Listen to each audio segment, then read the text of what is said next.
Hello and welcome to Varsity Maine Live, presented by Central Maine Power for the Portland Press Herald. I am Travis Lazarzik. Tonight I am joined by a first-timer from the Lewiston Sun-Journal, the sports editor, Mr. Lee Horton. Lee, thanks for being here for the first time.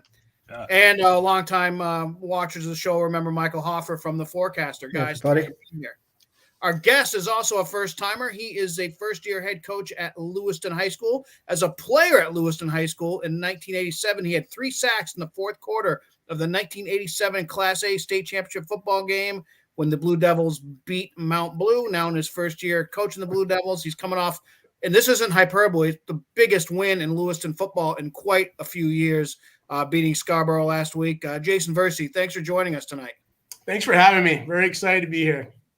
You knew when you took the job last winter that you had a little bit of a rebuild. It's been since, I think, 2011 since Lewiston's had a winning record, and 2010 is the last time the Blue Devils won a playoff game.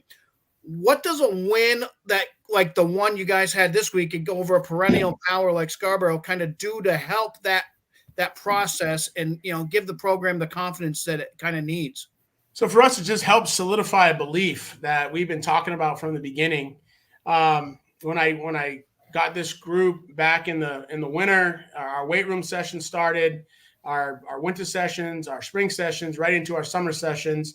And right away, I felt like I had a really solid group of kids, dedicated, hungry, tired of losing, looking to be built into and create a positive culture and environment. And I'm more than willing to do that because, I know what a solid, healthy culture can do for a football program. And it really starts with me spending an enormous amount of time with them, getting to know them, letting them know how much I care about them and really spend the time with them. I tell my kids, you get out what you put in and you reap what you sow. And it's worked. And that wisdom has worked for me as well, because I've spent a lot of time with them and I got to know these kids, and these kids are me. I grew up in this community. We come from a beautifully diverse community here in Lewiston. It is, I think it's a special group of kids that were just hungry for some real positive leadership, honestly. And on the field, is this kind of? Did you think you'd be at this point 4 games into the season, or what was your expectations for the first month of the season? My expectation was that we compete at a high level at all times. My expectation is that we have a champion mindset, that we work against and compete against ourselves every day, and whoever they put in front of us, we've got to go ahead and fight the fight. That's why we play the game. And quite honestly, when I took over this program, I knew what I needed to do, and really is to rebuild their spirit, minds, and body as it relates to how they believe and what they believe. And because I have a lot of pride in this football program. I mean, like it was mentioned, I was a part of the last state championship team here. All I know is winning at Lewiston, and that didn't stop with me in '87. It's and I remind our kids every day, we come from a perennial program. We have more state championships than any school in Maine, 18, I believe. And that's who we are, and that's who we'll continue to be. And as long as I can, honestly believe that and have them believe that, anything is possible. And we proved that last week. Our kids were focused. They worked hard all week. They're not going to shy away from any kind of team, just like we're not going to shy away from, this Saturday against Oxford Hills. We're going to give them everything we got. And, that's why we play the game. And with these guys starting to believe in who they are and what they are and where they come from, and all I had to do was remind them, they're buying in. And when a team buys in and starts playing for each other and, has a desire and a belief that they can win, anything can happen. Yeah, Coach, congrats on that win last week. And I mean, your passion is shining through here. You make me want to suit up. Do you need a backup punter or something for this week? I'll take it. Because that's about all I could offer, and I doubt I'd even do that very well. But, this has been such a unique year in that every week we think we have things figured out, and then we realize come the early wee hours of Saturday morning, we don't have any clue really of what's going on. 2 weeks ago, you got beat by a great Levitt team, maybe the best team in all of the state. Last week, you turn around and you have a decisive win over a very good Scarborough team. How do you sustain that in a year where, 1 week you look great, the next week you don't? The Scarborough win means nothing if you turn around this weekend and don't play well. Right. And honestly, I'm very proud of our kids because we have a mantra around here, and that's, and I set it up that way from the beginning because, look, we're going to have adversity. Last thing I want is our kids to go in the tank and feel like, oh, this is the same old Lewiston team. We lose a football game. We lose our opener to Stanford. But from the beginning, I said, fall down 7, stand up 8. It doesn't matter what happened yesterday. It doesn't what happened on the last play. You fall down 7, you stand up 8. And that has caught on. It really has. So our kids want to compete. They want to work hard. They want to play for each other. We really do believe in this kind of family atmosphere. That's what I grew up with. That's what I brought back here. Family for us is an acronym. It means family stands for forget about me, I love you. So these kids are playing for each other. They're playing. It's their program. And I told them that from the beginning. I said, look, guys, I'm a brother. I'm a Blue Devil brother, just like you guys are my brothers, just a little younger. Okay, and we can take this any way you want. But at the end of the day, this is your program. What do you want from it? And these kids have stepped up.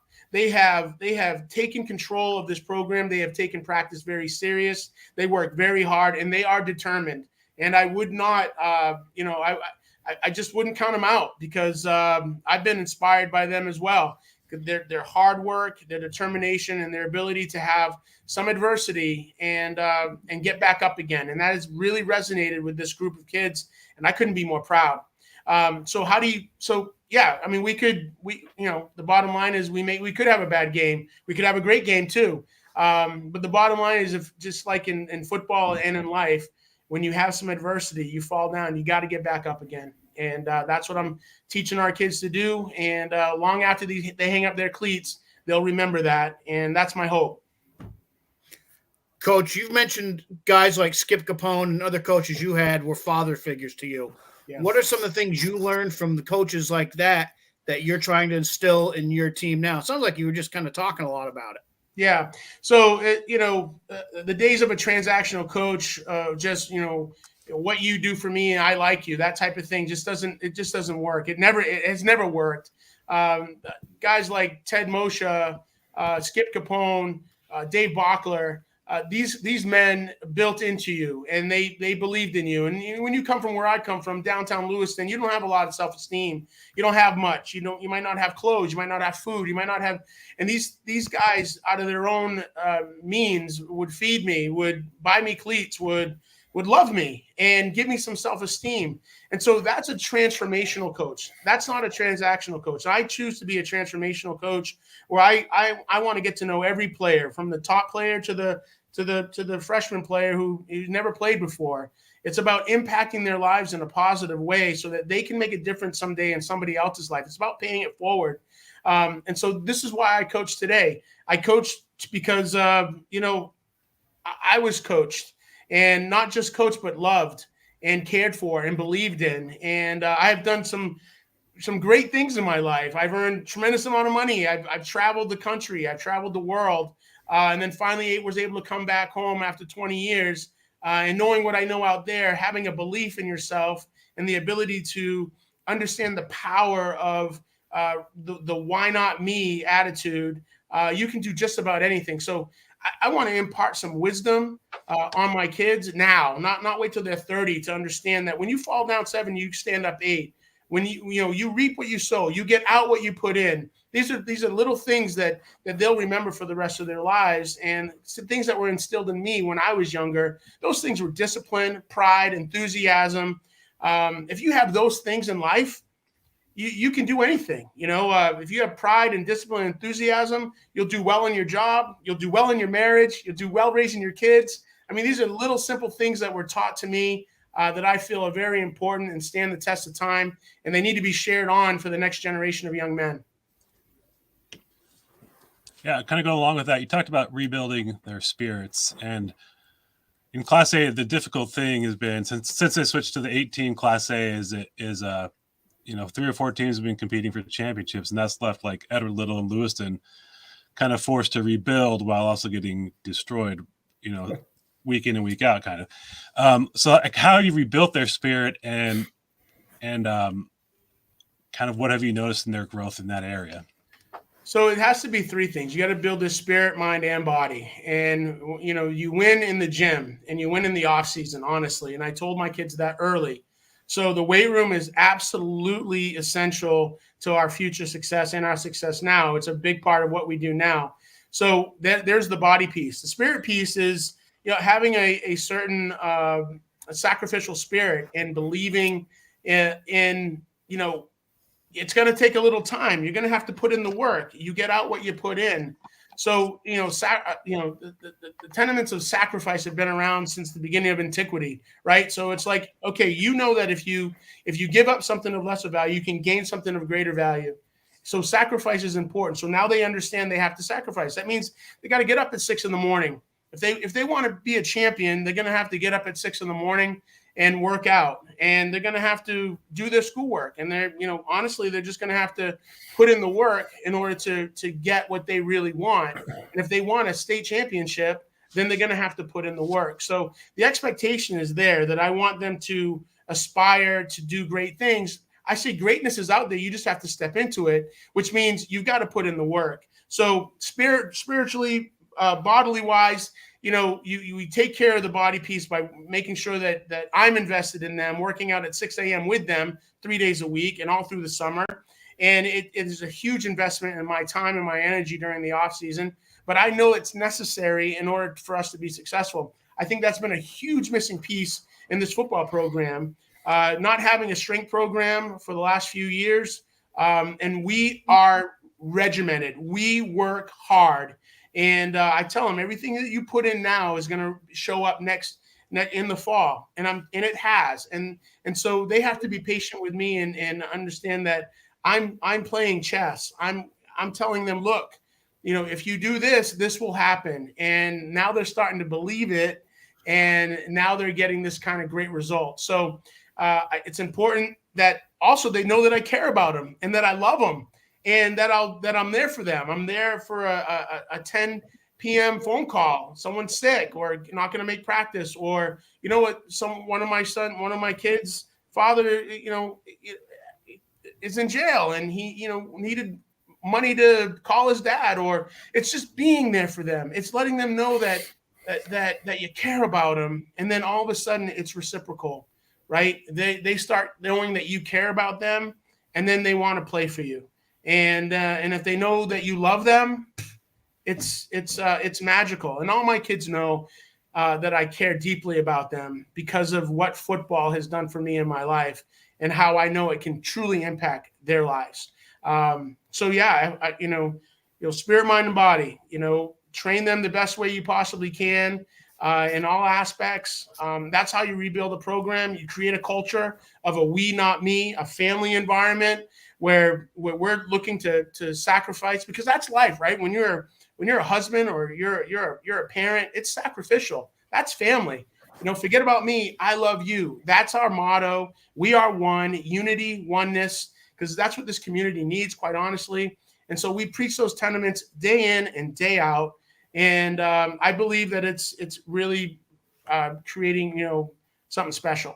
And that's how you rebuild the program, in my opinion. Now, if we don't win a game, I'm fine with that. But these kids are starting to become really good citizens. They're going to school. They're staying eligible. They're working hard. Winning is a byproduct of a healthy culture. And so my first duty was to create a positive, healthy culture that builds into kids, and it's a transformational, relational experience and not a transactional one. Coach, the present is looking very good for you guys. The future is certainly very promising. I want to take you back for a minute. And, Travis alluded at the top of the show, the role you played in that 1987 state championship game. Yeah, to go deep in the archives to get that. Hey, but that's something that's worth talking about even all these years later, especially a history nerd like me. What did that game do for you, your confidence, and the direction that your life took? I will tell you that was probably the most important moment of my life.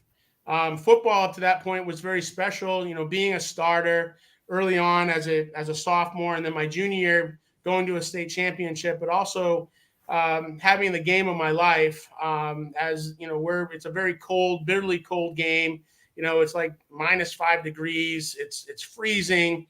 We had a really solid run game, and they had to go to the air to compete. And in the fourth quarter, he was able to say I had 3 sacks, which was it's phenomenal. So that catapulted me into that solidified me as someone who was serious about playing football. Colleges started looking at me. I became captain my senior year, and we lost to Thornton Academy in the semifinal my senior year by 1 point, 21-20, devastating. But all that one moment is the moment that I want for these kids. Like football, that took me on a totally different trajectory in my life of belief. I was able to, I went to Springfield College after a few colleges looked at me, Plymouth State, Ithaca. I wanted to play Division II football because I thought I could, and I went to Springfield. But, a kid like me growing up where I grew up, $17,000 a year at that time, that was a pipe dream. But I believed I could do it, and I believed I could because of the success that I had early on in my life playing football. And, honestly, that's when I talk about the power of belief, it will literally change someone's life. Good or bad, honestly, whatever you believe, honestly finds a way of manifesting in one's life. And I want these kids to understand that having good things happen, you can always build on those. We say, don't worry about the bad things. There's grace and forgiveness for mistakes that we've made. But, the good things, build on those. Because if you did it once, you can do it again. And, so that was a great, it was just a wonderful time in my life. We still talk as a team. We came together at the 25 year. I still have amazing friendships, a brotherhood, if you will, of guys that continue to have great relationships with, that were on that football team. And I tell these guys every day that once you're a Blue Devil, you're always a Blue Devil. So it made a huge difference in my life, Michael. Honestly, I can't lie. That was a huge self-esteem booster and carried me on into the next year and just made me a believer that I could be special, just like I think all these kids could be special. Great. That's a good place for this to end. Coach Jason Varsity from Lewiston High School, thanks for joining us tonight, and good luck the rest of the season. Thanks for having me. Yeah. Appreciate it. Good Thanks, luck, Jason. Coach. Appreciate it. Okay, Do we you know have that Skip Capone wore short shorts to that championship game? Like those I short, have no idea. those 80s coaches shorts. He was wearing those in He's November. probably wearing them right now. I bet he is. All right.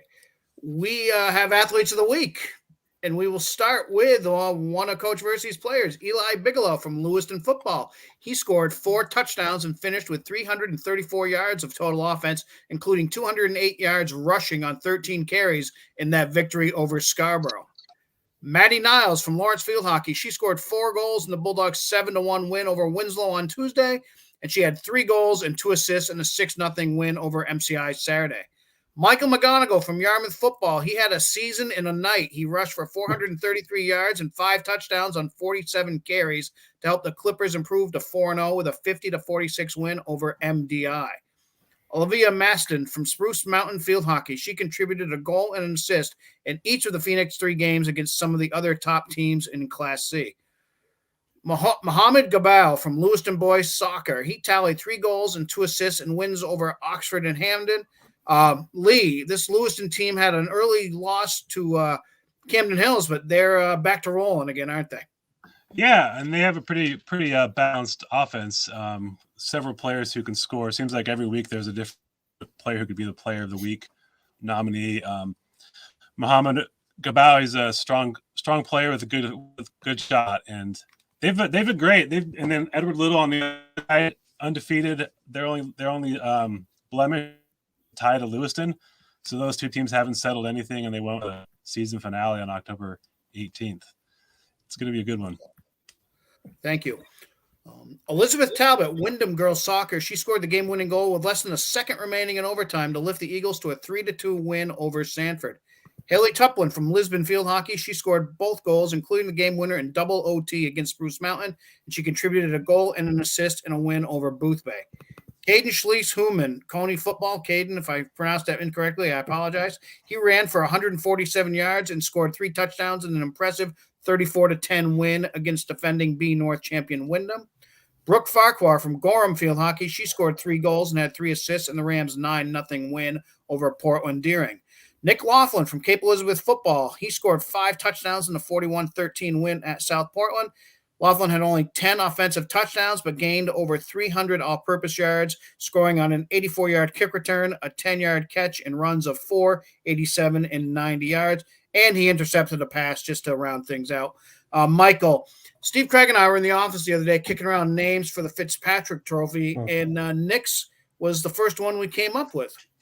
And for good reason. I mean, he was phenomenal. Not only did he do all the things that you described, he kicks off as well. So he literally is involved in all aspects of the game. He had a terrific season as a junior, helping Cape win their first championship. Maybe the only thing working against Nick Laughlin as a Fitzy, perhaps a Fitzy winner this year, is the fact that his teammate Caden McDuffie won it last year. I don't know how often players from the same school have won it in consecutive years. Not that that should matter, but perhaps that might matter in the minds of some. But he literally does it all. His coach, Sean Green, who's coached all levels, says Nick Laughlin's simply the best football player he's ever coached. He's hungry. That team is hungry. They had that early loss to Wells, but they're really starting to put it together. They have a showdown at Leavitt next week. They have to get through Westbrook first, but that's going to be a very entertaining game coming up down the road.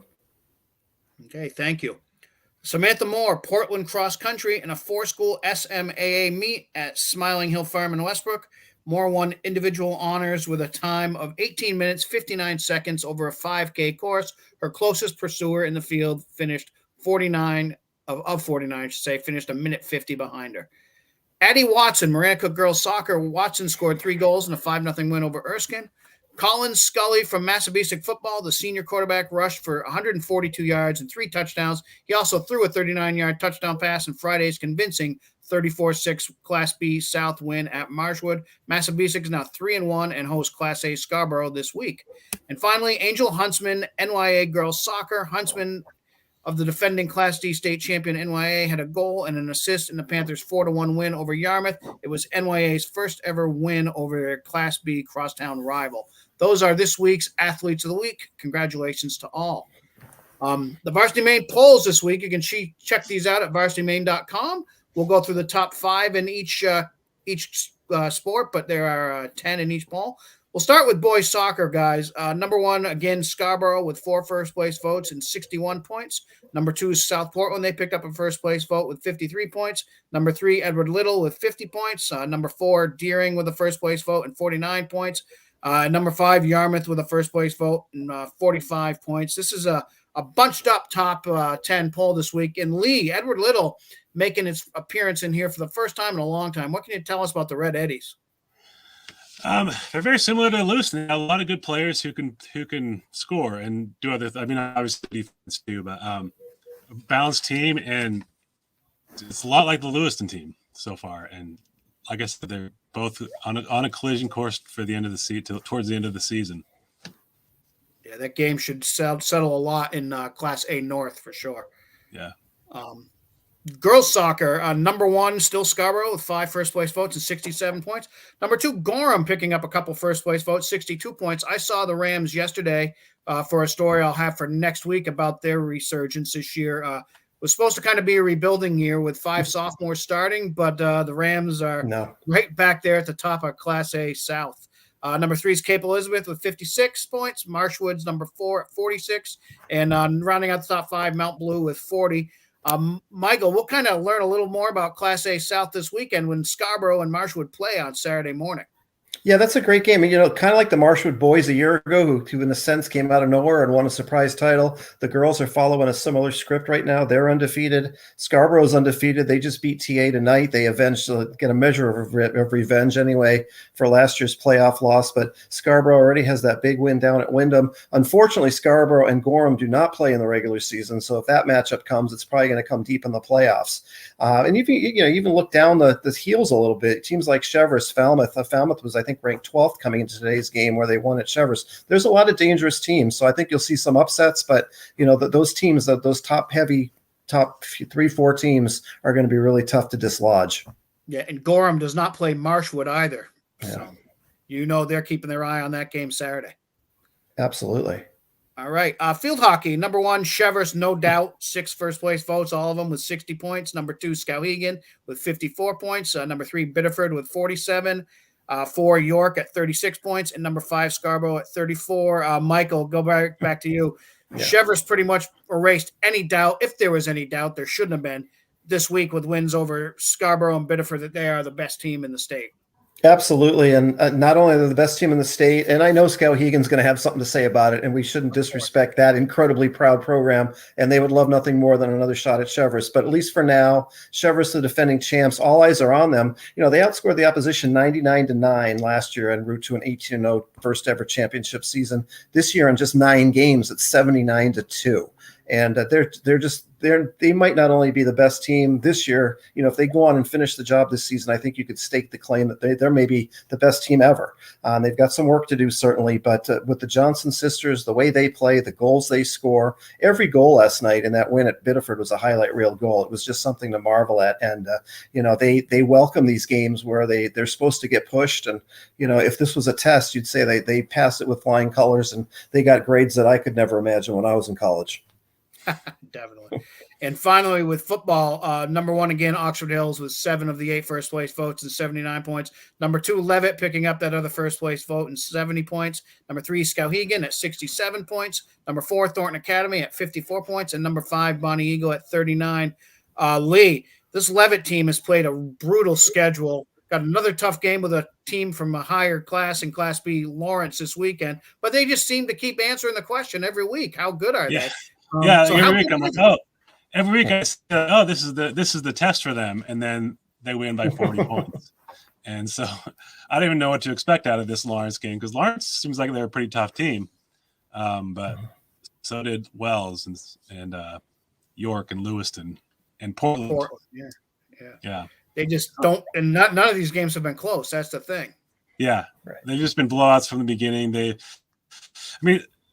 The first game I ever covered in Maine was they lost to Westbrook, and they lost by a couple touchdowns. But you noticed that, I noticed that clearly Levitt was a well-coached team, and they knew what they were doing. They just didn't have the players that year. And every year, reload with different guys in different spots, and you know, their little brothers, their cousins are coming up and filling in the spots. Just they're loaded with talent all the way across the board. Offense, defense, line, skill players. It's just amazing. Okay. Thank you. Big games coming up this week. I've got one tomorrow night that I'm looking forward to in Class B South football. Portland at Biddeford. Biddeford's 3-1, and they've scored at least 34 points every game. Portland's 1-3, but it's probably the most deceptive 1-3 in the state because they've played such a tough schedule. We mentioned that game to Levitt, and they played Class A Bonnie Eagle and lost only 12-8. Played Class A number 1 Oxford Hills and only lost 28-16. So this is a Portland team that's got to be better than their record indicates. And going to Biddeford is never an easy place to play. So this should be a really good midseason game. Lee, any game you're looking forward to in the Lewiston area coming up this week? I'm intrigued to see what happens on Saturday between Lewiston and Oxford Hills. I picked off Oxford Hills to win, and it seems like that's probably a safe bet. But I also said I thought that last week with Scarborough. But just to see where Lewiston stacks up. They have those big players like Eli Bigelow. It's kind of like a 3-point shooter in the NCAA tournament where when they get going, it's hard. They can slay the beasts sometimes. Sure. So, Michael, how about you? I mean, there's really some compelling matchups. How does Scarborough bounce back against Massabesic? Does Massabesic keep their incredible run going? You know, Cape Scott Westbrook with Levitt on the docket the following week. Are they going to be caught looking ahead?